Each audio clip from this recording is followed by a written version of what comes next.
రే అడిగేశాను రా, ఎలా ఎవడో నేను చూస్తాను. నీకు బుద్ధి ఉందా అసలు? ఇంట్లో పరిస్థితి చెప్పక కూడా ఇల్లు అడిగావు. ఒక తండ్రిగా ఏం చేశాడు అతను? అలాంటి వాడు కడుపులో పుట్టినందుకు నా దురదృష్టం రా. మీ నాన్నకు నువ్వు అన్నీ అంటున్నావు. మీ నాన్నతో పాటు ఒకసారి పనికి వెళ్ళు, అప్పుడు తెలుస్తుంది నీకు కష్టం విలువ, డబ్బు విలువ. అన్న నాన్న 2 రోజులు టైం ఇచ్చేస్తానన్నా. సరే 2 రోజులు టైం ఇస్తాను. అప్పుడు చెప్తే మీ తండ్రి కొడుకు ఊళ్ళందరితోనే మాటలు పడాల్సి వస్తుంది. ఏ జనంలో పాపం చేశానంటో అతని కడుపులు పుట్టాను. బాబు నువ్వు డబ్బులు అడిగావు కదా, తెచ్చాను రా బాబు.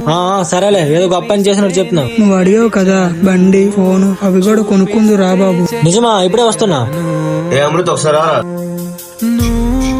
ఈ అబ్బాయి రామారావు గారు వాళ్ళ అబ్బాయి లాగా ఉన్నాడు. అవునరా, వీళ్ళ నాన్న లేకపోతే ఈ రోజు మా నాన్న నడిచేవాడే కాదురా. మీ రుణం ఎలా తీర్చుకోవాలో తెలియదు. ఎంత డబ్బులు ఇచ్చినా సరిపోదు.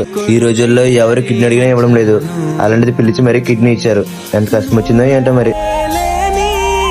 మా నాన్న కిడ్నీ ఇవ్వడం అండి. మా నాన్న ఎక్కడ ఉన్నారు? ఇప్పుడు ఇంటి దగ్గర డ్రాప్ చేసి వచ్చాను. ఇంటి దగ్గర ఉన్నారా? నాన్న నేను అర్థం చేసుకోలేకపోయాను. ఎన్నెన్నో మాట్లాడినాను, నన్ను క్షమించిన అన్న. బాబు ఇప్పుడు ఏం జరిగిందని?